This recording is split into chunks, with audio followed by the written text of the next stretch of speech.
Sem mais demoras, vamos passar a palavra a José Galamba de Oliveira, Presidente da APS, que efetuará a abertura desta sessão. José, por favor. Muito obrigado, Luís.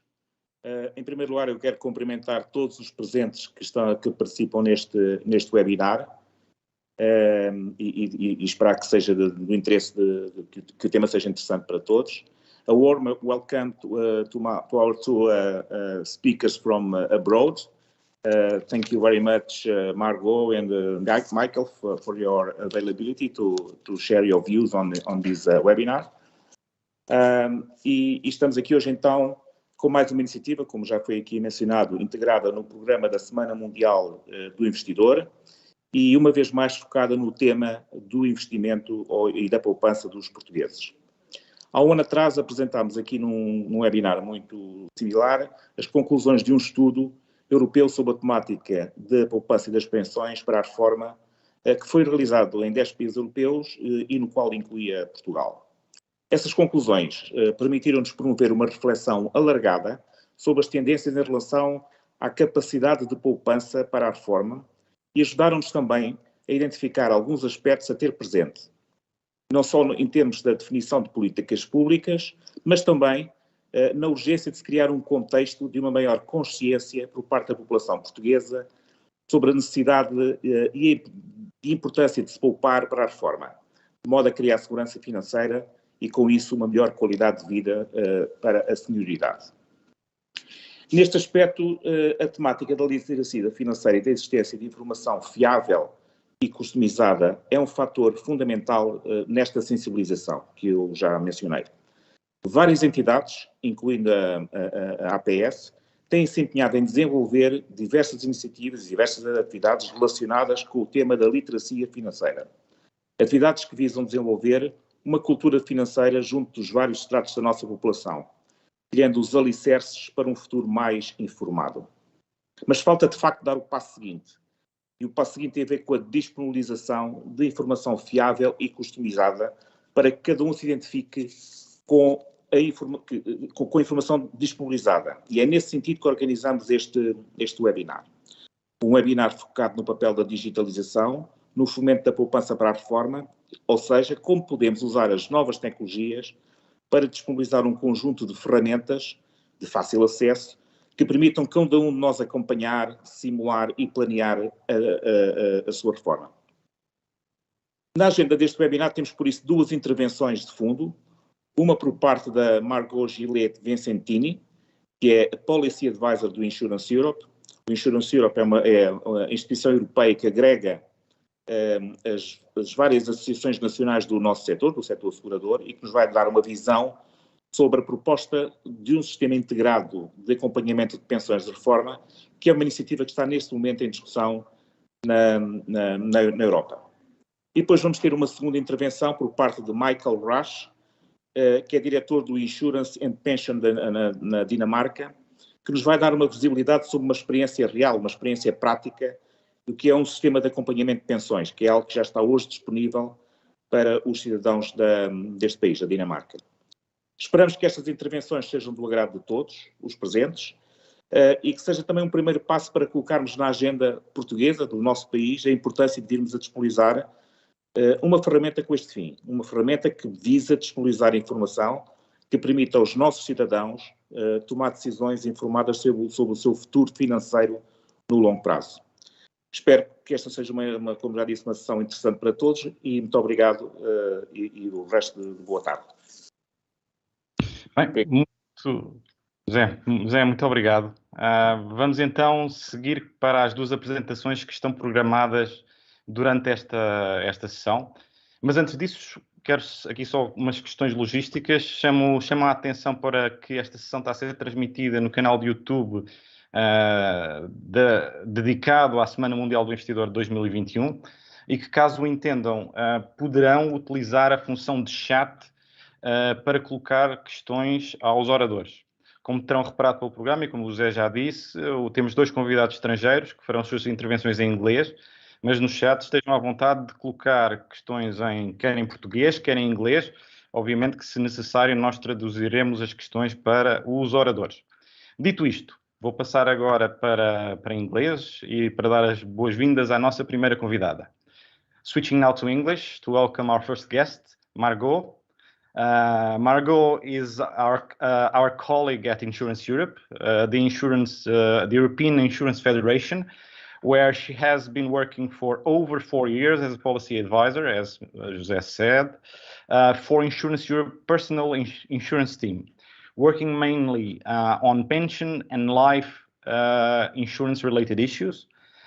And prior to joining Insurance Europe, Margot represented the interests of various financial service industries in Brussels. Margot is a French national. She studied law and European affairs in France and in the UK. Margot will have the hard task of giving us a high-level overview of what is a pension tracking system, what are the European institutions' main ideas on the matter, and where does the European industry stand on the issue. Welcome, Margot. It is a pleasure to have you here with us once again. Thank you very much for accepting our invitation, and the floor is yours. Thank you very much, Luis, for the kind introduction.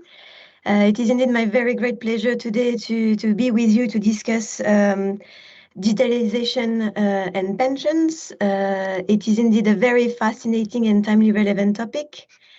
So I'm gonna display my presentation. Starting first with a few words of background. So digitalization is indeed the way forward of our societies, not only for the sake of modernity, but because it entails a long list of benefits. In the field of pension, it is particularly relevant for the provision of information. Why? Because of the current demographic and economic trends, people will more and more have to play an active role in the preparation of their retirement, but often these pensions, they also become more and more complex, they imply more choices and risk, of course. So having access to information is particularly important to support people navigating in this challenging environment. Digitalization is very helpful because it is the access to information. It also increases the reach of pension information, especially among the youngest cohort of the population. Let's never forget that the youngster of today will be the retirees of tomorrow, so they have to be a key target. It is also very interesting in terms of cost efficiency. Digital information is less costly than information on paper, and therefore it addresses some of the pressure weighing on the industry. It is also very interesting in behavioral terms. So as I said, people, they tend to receive more and more information, and they often feel overloaded with information they receive. And if you pair that with average low level of financial education, it can have quite detrimental consequences, meaning people not taking the right decisions, the ones that are not suited to achieve their needs and demands. But also, and more worryingly, they could just feel so overloaded and so overwhelmed that they could not take any decisions and decide not to save for their retirement. With digitalization, we see many opportunities to streamline the quantity of information that someone can receive. How so? Is using what we call layering. So layering, it's a process where you rank and prioritize importance. So you would, for example, in the first layer of information, have the most important information.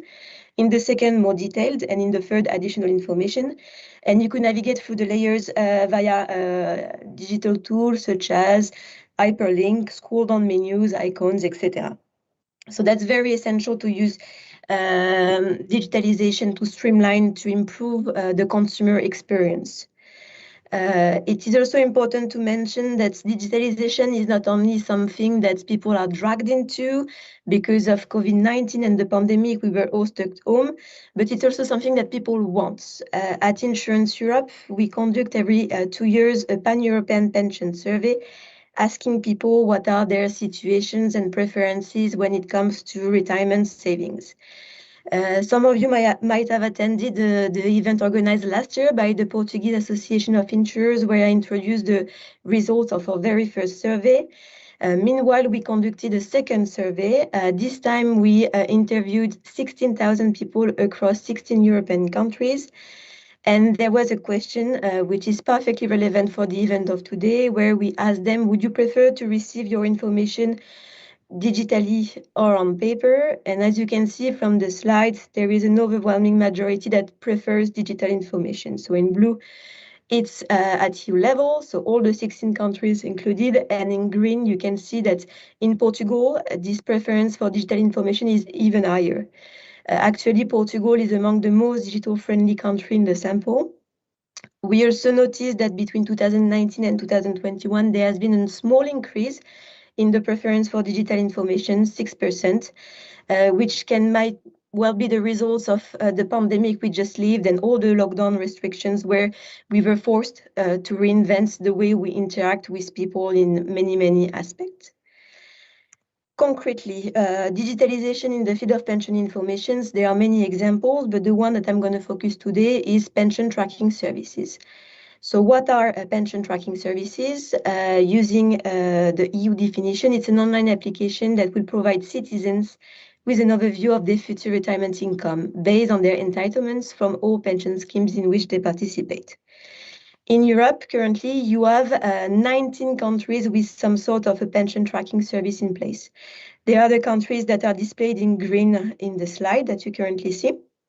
Alors, some sort, I insist, because they are all very different. Not all of them meet all the criteria of the definition. They are not all online. Some they are still, based on paper with letters sent to people on a yearly basis. Some are both. Some do not cover all pension sources. Actually, you can see in the map, the darker green shade is for the countries who PTS, they cover all pension pillars. So there are only 6 countries in Europe that do so. They are also very different in the sense that they do not provide the same information. Some, they will just show how much people have saved, so the accrued rights. Some will project it, so calculate what it could translate in at retirement age in terms of retirement income. They follow different methodologies. They have different characteristics. But this whole area is very dynamic. It's work in progress. And actually, among the people that do not cover all the pension pillars, all the pension sources, several have been working in expanding the scope. And also, you can see in dark blue, there are currently 4 countries who do not have a PTS in place who are planning to introduce one. And all of them at a very different stage of the process.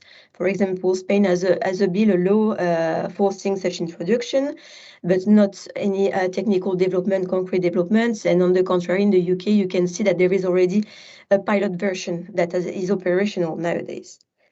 I will also say a few words about the European Tracking Service on Pensions project, the ETS project. It's a project co-financed by the European Commission with targeting mobile workers. So that's specifically for people who work in different countries, who accumulated different pension pots, falling under different rules and tax treatments. And the goal is to have a tracking service, helping them having an overview of the different pension pots across different countries. It's not yet operational. The first pilot version will be launched next year. It will connect 5 countries and it will provide limited information on, let's say, general information. But it's a long-term project and the ambition is to have more and more countries and more personalized information in the future. So as you can see, this area is very dynamic and there is a lot of diversity. And this is one of the reasons why the European institutions have decided to look at pension tracking services. It's in the context of the Capital Markets Union discussion. So the Capital Markets Union is an economic initiative launched by the European Commission in 2014. The goal is to create deeper and more integrated capital markets. And one way to achieve so is to diversify the source of financing, channeling private savings into capital markets. So obviously there is a close look paid to pension savings and how to increase pension savings. We are currently now in phase 2 of the project, and the European Commission is currently investigating new possible action to stimulate pension savings. And one way that is currently investigated are pension tracking services. What are their role in that context? So the European Commission asked its supervisory agency, EIOPA, in charge of insurers and occupational pension institutions, to provide an advice on what are the best practices to develop pension tracking services. EIOPA has been working on the matter since the beginning of the year. They published a consultation last summer asking interested parties their views on a set of recommendations that they intend to submit to the European Commission by the end of the year.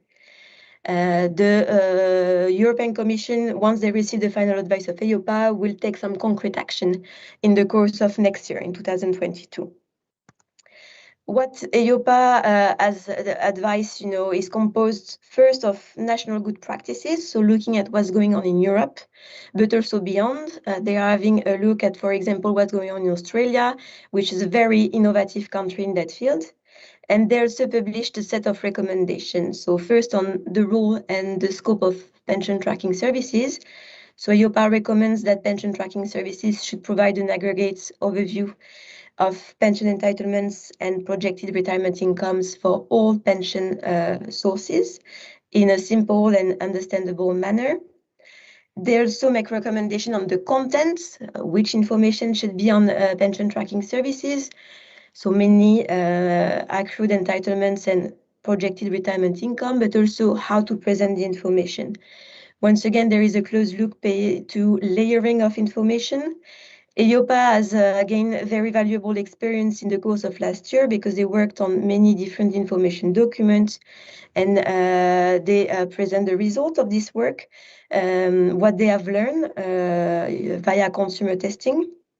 They also look at the back-end aspects, so more of the technical requirements for the creation and the establishment of pension tracking services. So all issues that are linked to identification, how to set a digital ID, which one is relevant, but also the standards for the transmission of data, so how to connect data owners with the pension tracking services, how to privacy issues, and how to store the data as well. Different models are envisaged.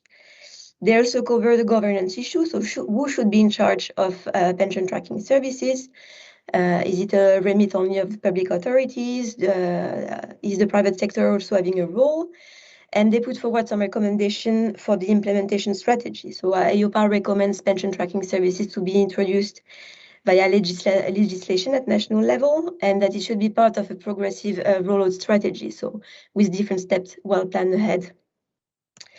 Insurance Europe, of course, as the Federation of Insurers and Reinsurers, provided response to this consultation. First and foremost, we wanted to welcome the CMU discussion, the focus on the pension savings gaps and the role of pension tracking services. It is indeed very much in line. So having a PTS is in line with the long-standing call from the insurance industry to have a clear view on pension informations. We have seen from national experience that having a national tracking services is very helpful to help people planning their retirement and also to understand how a pension system works. We also believe that having a pension tracking services and the right information provided is often a prerequisite in order to nudge people to take active steps and to plan retirement. So we agree with most of EIOPA's recommendation, of course, although there are some the areas that we call EIOPA's attention, and we hope that these concerns will be echoed in the final advice it will present to the Commission by the end of the year. First and foremost, we recommend pension tracking services to focus on their primary objective, meaning to provide an overview on pension entitlements and income projections.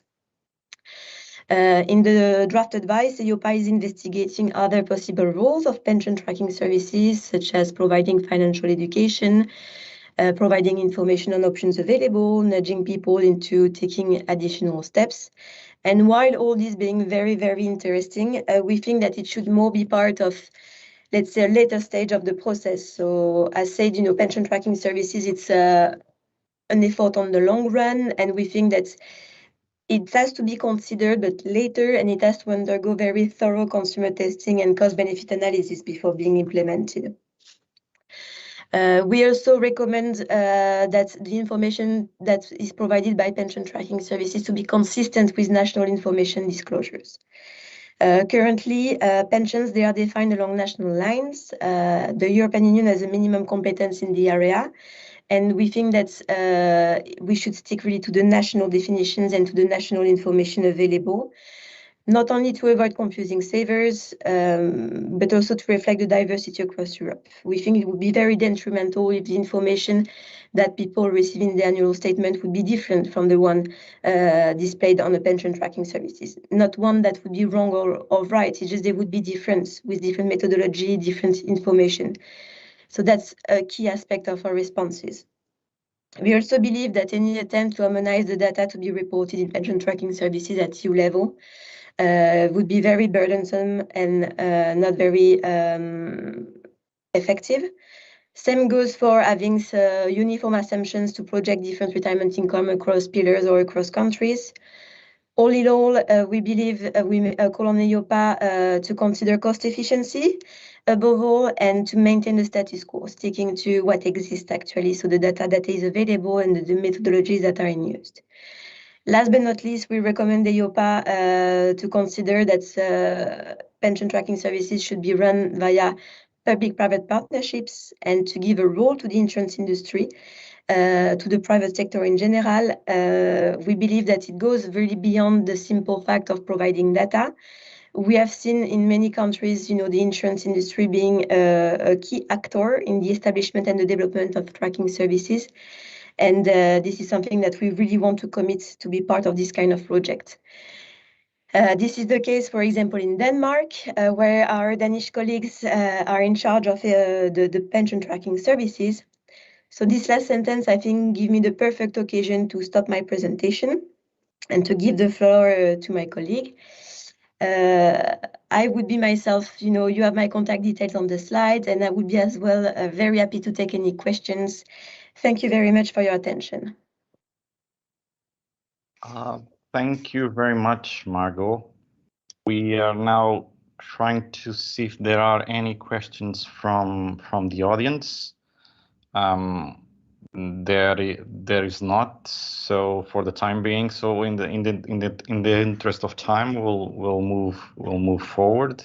Thanks again, Margot. This is your second time here with us, and we hope it's the second of many, of course.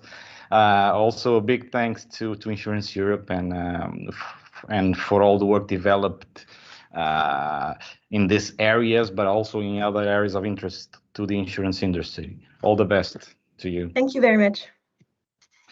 Well, we will continue this webinar with a presentation from Michael Rasch. Michael is also a colleague of ours, in this case in Insurance and Pensions Denmark, the Danish equivalent to APS. He is the head of a number of digital services which are important in the administration of the Danish insurance and pension industry. Among this is the award-winning Pensions Info, the national pensions tracking service in Denmark, which Michael heads since 2009. Michael has a life insurance education from the Danish Insurance Academy, and he has an extensive knowledge and understanding of the pension industry and the pension products, either state, occupational, or private pensions. Michael will present us, as mentioned before by José and by Margot, the very successful, I might add, Danish pension tracking system, which has been in place for over 20 years, I believe.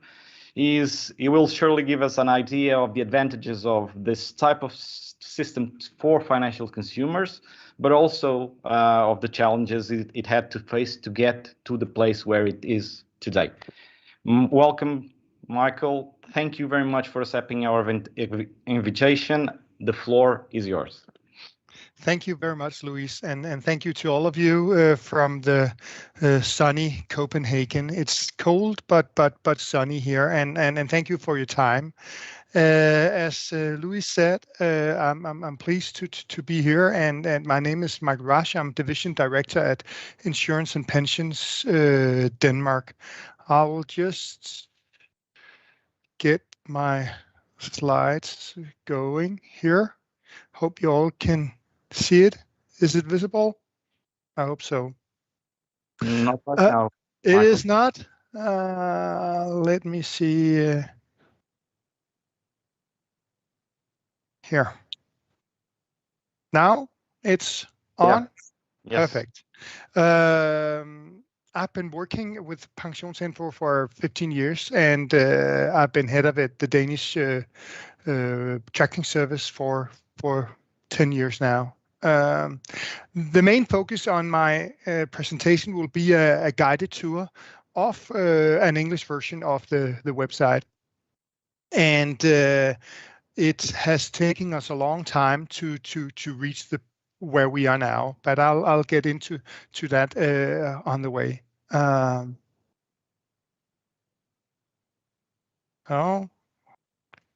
Here. Why have I written here? Why do we need a pension tracking service? As Marco mentioned, there's many reasons why. I agree really that a pension tracking service really is needed, and there's many reasons why. By law, most pension providers have to deliver a lot of information to the customers, mostly on a yearly basis, and most have to deliver it and send papers with a lot of information about the pension scheme. And for the average user, it's very difficult to get an overview, especially if you have some dormant accounts, pension accounts from an earlier stage. Then you get a lot of information, and getting that overview of what can you expect when you retire, both the pension schemes you have, the state pension, and if you look at the household where you both have pensions, your pensions and the pensions of your wife or your spouse, combine that and look at what can we expect to get when we retire, to get that overview without somewhat of a tracking service where you can get an easy overview. If you have to use an Excel, Excel to get that overview, that's really difficult.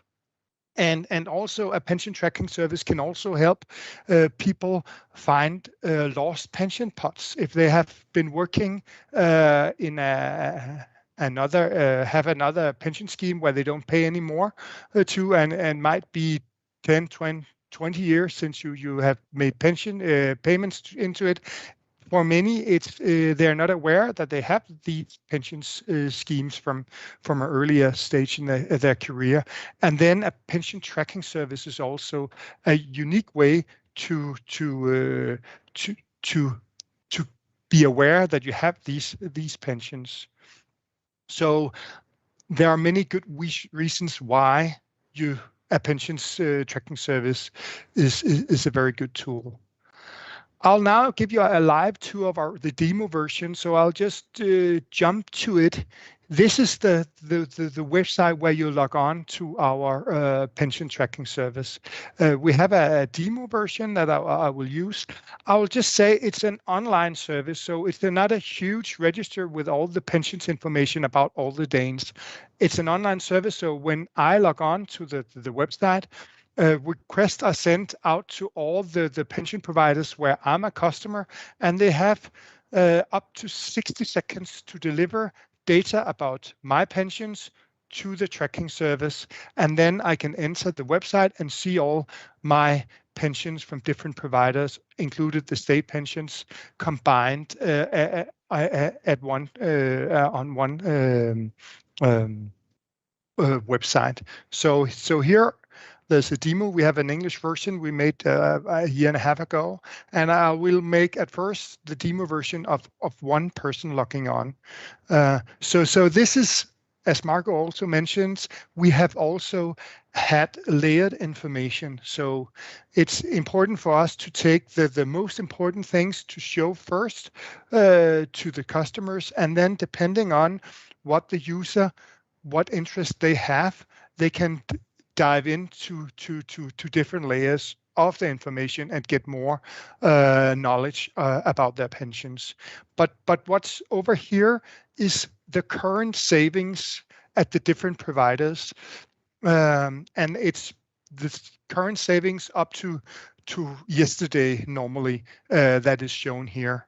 On the right hand, you can see here are the expected payouts. That's pension projections, included future payments that are already planned.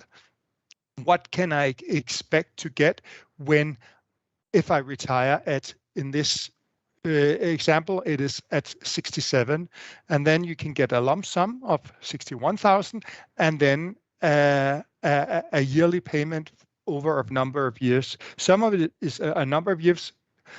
Part of it is a lifelong payment. And our website also contains insurances if you get disabled, and also if you die before you retire.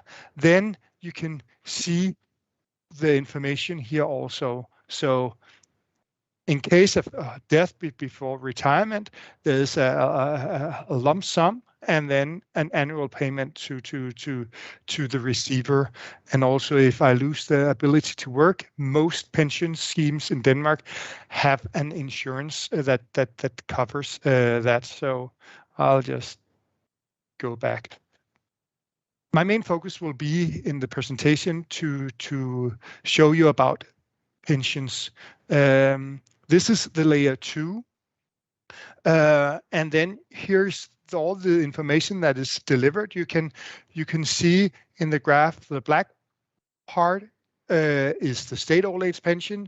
The green one is the lifelong annuity, and the blue one is a pension that is paid out over a number of years. In this example, it is 10 years. And then you can say, okay, what if I retire at 60? How does it look?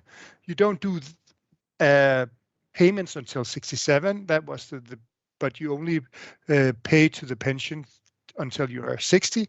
And then the value of the pension is lower, and you have to stretch out the pension for a longer time, so that the payout will be much lower in this case. And you also have the ability to say, okay, what if, let's say my current salary was 25,000 Danish crowns, and show it within the graph and say, okay, if I retire when I'm 60, it doesn't look that good. But if I wait and retire when I'm 67, oh, now 68, 67, how does it look then? And then you say, okay, it looks pretty good for the first 10 years, and then there's an income drop. So that's something you, even when you're in your 40s or 30s, you can look into and say, okay, how does this look? Do I need to do some correction or do an extra payment so I can retire at the time that I want to? Down here, there is a table where you can see all the different pensions from the different providers that this person has.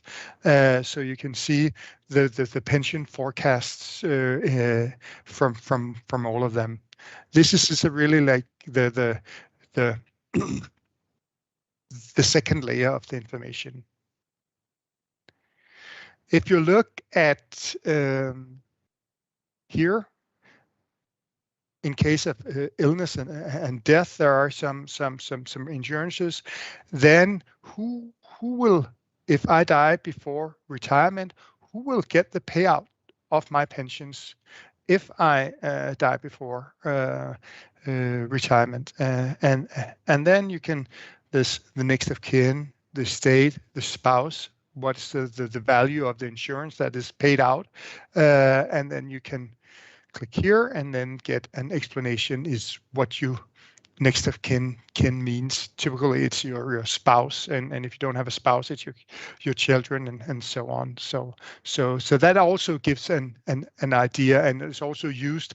Do I have the cover that I really need, or my family needs, if I die before retirement? And also regarding the loss, the ability to work, if I get sick and I don't have the ability anymore to work, then there's a graph where you can see, okay, if I get disabled, and then the user here gets a payment until 65. On top of that, you have also the state payout if you lose the ability to work. So that really gives the user a picture of how both the cover, if you get sick or or you die, but also the main focus is what do you expect to get when you retire at different ages. We also have an overview of what are your different pension plans. Which pension plans do you have? In this example, there are 5 different pension plans. Some of them you have an yearly payment to. Others are dormant accounts where you don't. But then you can both see what is the payment, and you can also see the current saving on this plan. So here is an annual contribution and then the savings, and then you can see, oh, I would like to see some more about this specific pension plan, and then you can go into more details, and it's a workplace related pension plan, and it's at Pension Denmark, a pension scheme in Denmark, and then you can see all the different both pensions and also life insurance and disability insurance that is on this pension scheme. And here's a lifelong annuity, and you can see what you can get at different retirement ages on this specific pension product. So this is the third layer of information, and not all users reach this level. And then there are some extra information on the right side. It's more to the user that are very interested in the pensions. All this information the user are able to get in a report, a PDF report that is quite easy to generate. You just click here, and then a PDF report is generated, and it should be right here, down here. And then you can see a PDF version. You can either save on your computer, you can send it to an advisor. That is something that's really used a lot in Denmark, and that element is really growing. And then you get all the information that was shown on the website. You can have it in a paper version. So that is one of the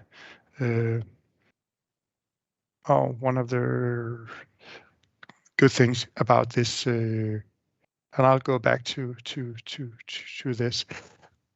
The last thing here, both you can get a report, but it's also possible for the user to send their data, all the pension data, prior to a counseling session to a provider or to their provider prior, and then it's the user themselves that does it, but send all the information to a provider in a structured, data-structured way, so the provider can take those information and put into their advisory systems, digital advisory systems. So that's also helpful to make digital advice for a provider.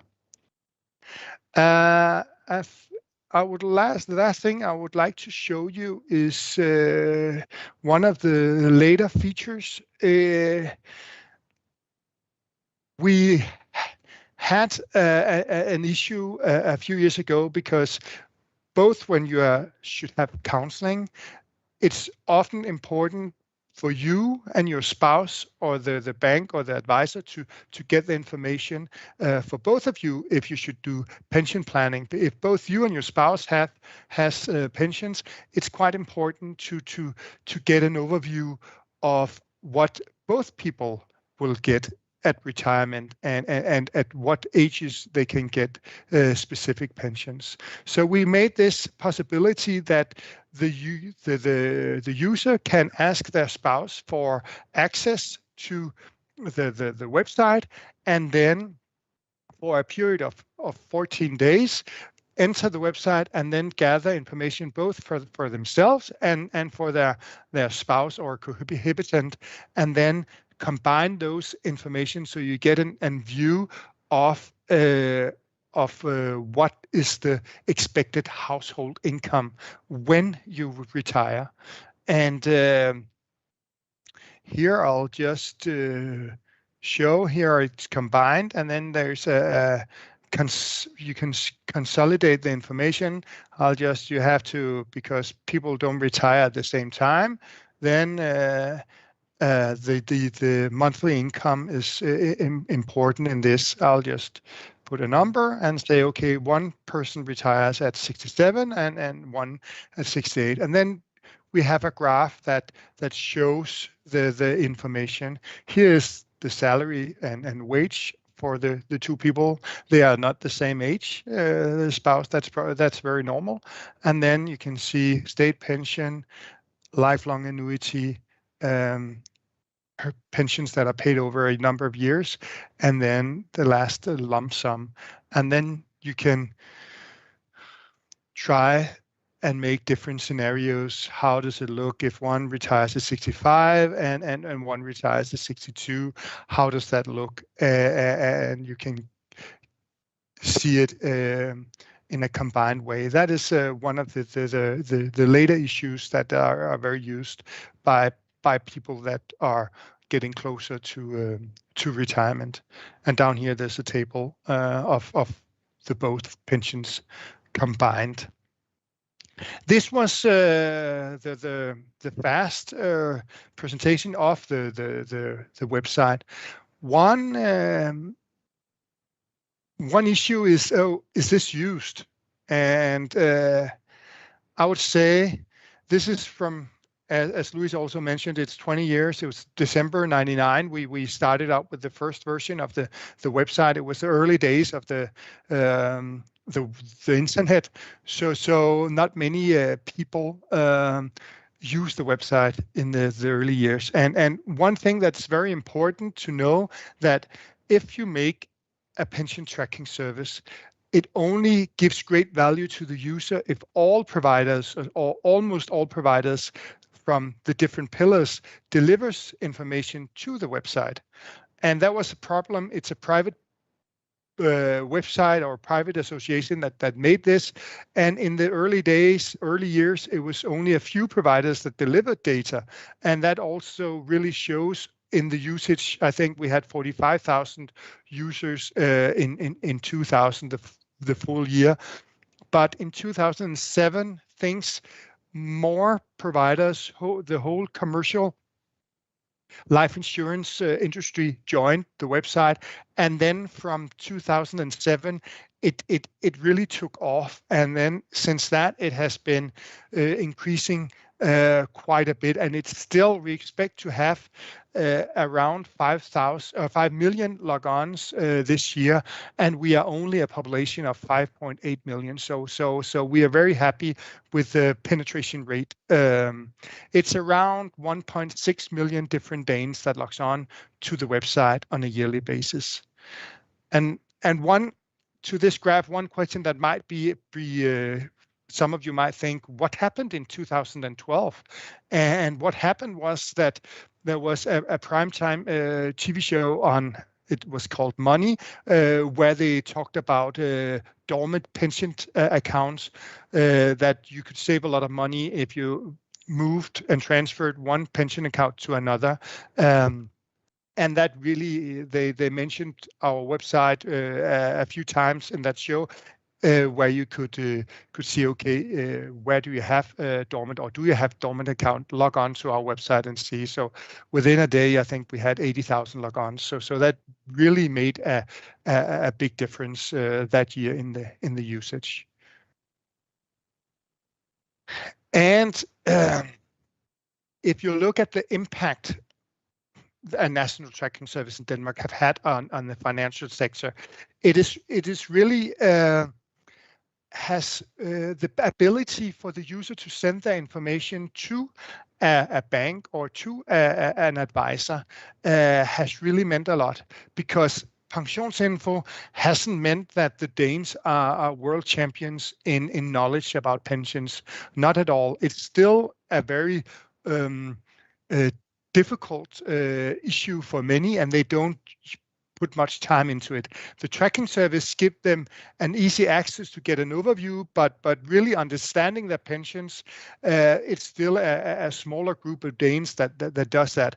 but the advice they can get from banks and independent advisors are much better because they are capable to send those information to an advisor and then have the talks on pension planning and how to should I pay more to my pensions? I would like to retire when I'm 60. What do I have to do? Let's say I'm 40. Then you can do a lot of different things with your pension, so you will have a better understanding on what you can expect to receive, and maybe in time do some changes so you can do the things that you dream of when you retire, and retire when you want. So that is one of the biggest issues the last 4 or 5 years, the ability to send the information, and most or many providers have made self-service solutions where you can feed pensions data, your pensions data, into those digital solution, and then do some pension planning. What if I take this pension at that time and that pension at that time? And then you can get a much better view, and it will mean that more Danes, when they retire, know what they'll get and can fulfill their dreams at retirement, because they in time have made the needed changes. And the last thing I just mentioned, I saw Margot, and it seems like you have a tracking service in Portugal. So I didn't really know that. I just said, okay, what would it take to have a digital online service of pensions in Portugal in 2025? But you might already have one. So this slide might be a bit wrong. I think, as Marco also mentioned, it's very important to have both a private and a public partnership, where both the industry and the state pension work together and support building this system, so there's something in it for both the state and also for the industry. And that is the best result you can get if both sides really connect and want to do this, because it's also a huge help for the average user in Portugal and other countries. And then I would also say, look at the IOPA report that it has made, and look at other countries. Where are the best practices from other countries? What kind of tracking service do we need in our country with the pension system that we have, but learn from other experiences, and then have a very very fast implementation period, where you're not, as the Danish side, it took around 7 or 8 years because you got all providers to join. That has to be I would say in 2 or 3 years after you start, because otherwise it doesn't give the value to the user as it should. It takes too long time if you only can see one provider on the side. I think my time is a bit up now. I hope you could use some of it. I would thank you for your time. It was a pleasure talking to you. I'm glad that you wanted to hear about the experiences in Denmark. Thank you. Thank you. Thank you very much, Michael. Now let's see if there are any questions from the audience. From what I see, there are some comments, but not really questions directed at you. But I must say I am impressed. This is the first time I saw your pension tracking services in this detail, and I'm very impressed. More congratulations. Thank you. And this leads to a question from me. So you mentioned how long it took to get there, but in your opinion, what were the main challenges? Do you think it was the challenges were political or more technological on the parts of the providers, of the government, or whatever? What were the challenges? main challenges? What, if you could summarize it in Yeah. 1 or 2 sentences, what do you think it would be? It would be that the challenge was political within the industry at the time. It was one provider that took the lead, and it was difficult to get all the other providers to join. There were a somewhat of a external from the political system. There was a pressure that in 2007 to get everybody to join, but in the beginning, the providers were not. It wasn't very obvious for them what they could get out of it, and now they really see what they can get out of it because their customers send their information to the provider, and then they can make so much better advice and also sell more pensions maybe and more correct pensions to the user than they were able to do prior to this. That was an issue that they weren't that aware of, and that was why they said, oh, we don't want to deliver data to this side. It costs us money, and it's so on, and who's going to pay for this? And yeah, an old song, I would say.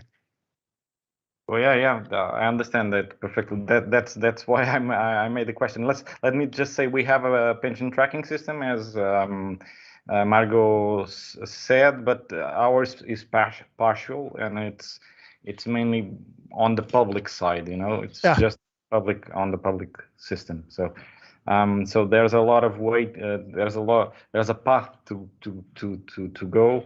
To get to the point that you are at. Of course, we can take advantage of your experience in particular and other experiences, but I suppose it's a long, hard road to get where you're at right now.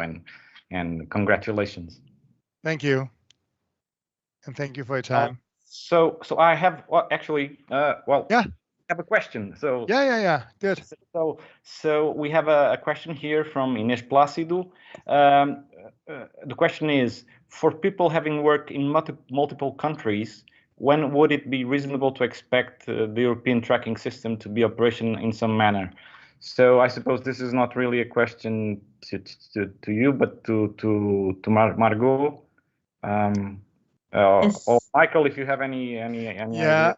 I have a little. I think it's the European tracking service is a good idea, but it's a very tough to get it up and flying. So what I think would happen is you have a European platform and say, okay, I've been working in Denmark. Then you go to the Danish National Tracking Service, and then you go to the Portuguese National Tracking Service. But you can see, okay, this person has pensions at different places.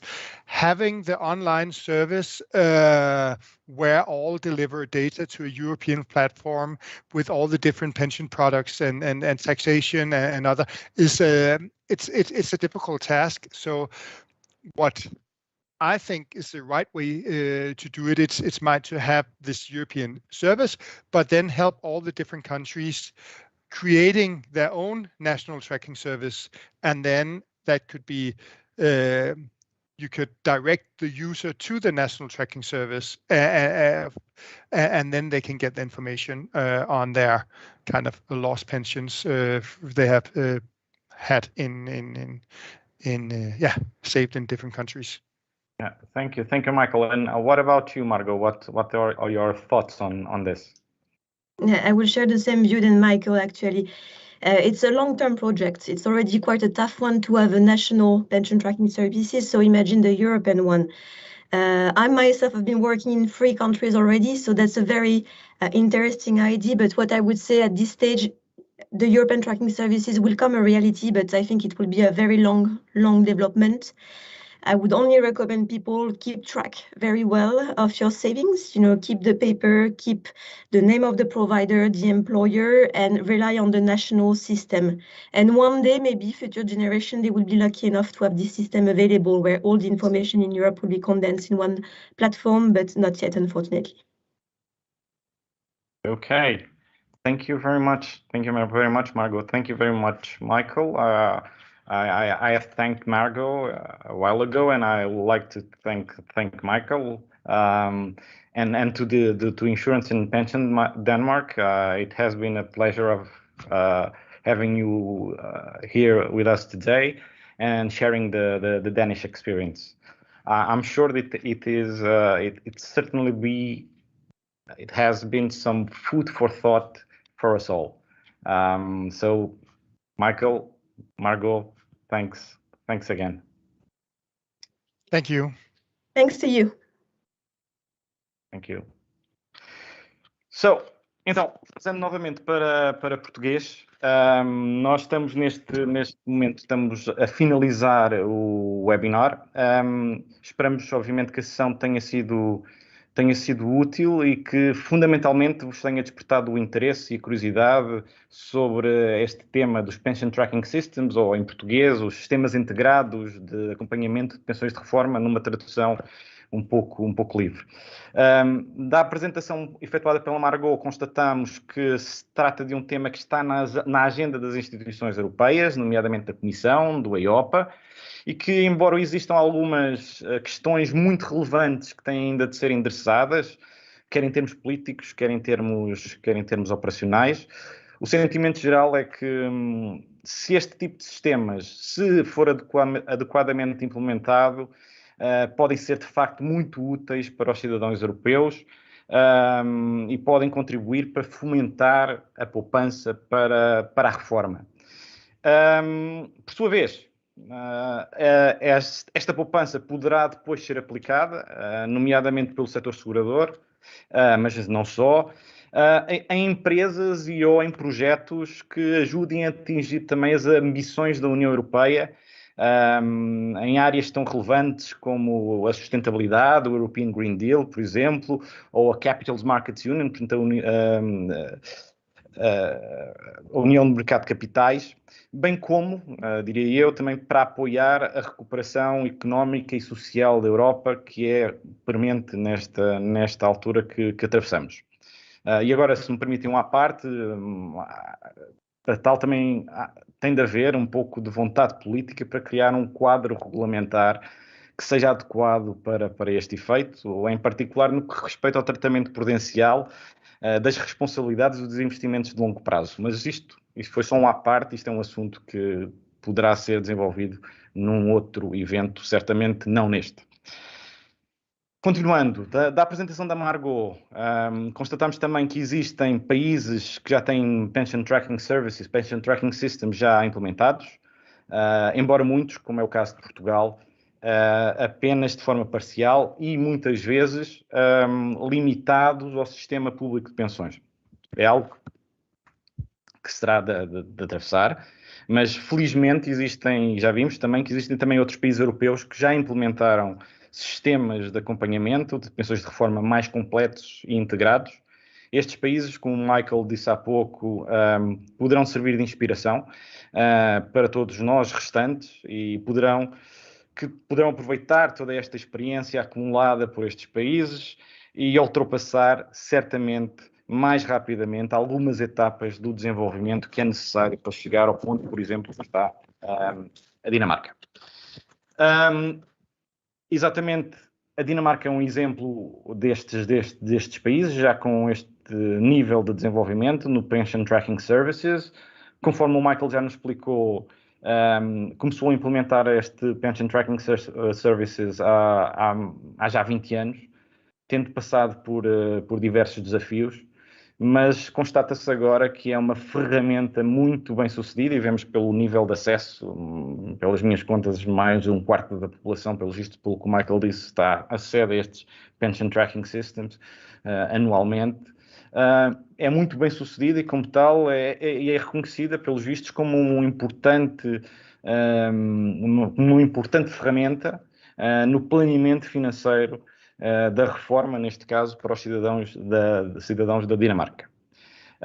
Por fim, quero também agradecer a todos os que participaram com os vossos comentários via chat, embora não tenham sido muitos, mas em todo o caso é sinal, sem dúvida, que isto se trata de uma matéria que merece a nossa atenção. e que eventualmente justificará eventos onde as vantagens e os desafios inerentes a este tipo de sistemas possam ser debatidos com maior detalhe. Apenas uma nota final, isto da organização.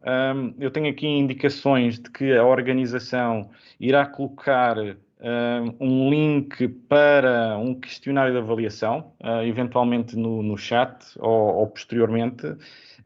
Eu diria que, se tivessem a oportunidade para preencher esse questionário de avaliação, em particular relativamente a esta ação, ser-nos-á muito útil, porque certamente nos ajudará a melhorar sessões que venham a ocorrer no futuro, seja sobre esta matéria ou sobre outras matérias também organizadas pela APS.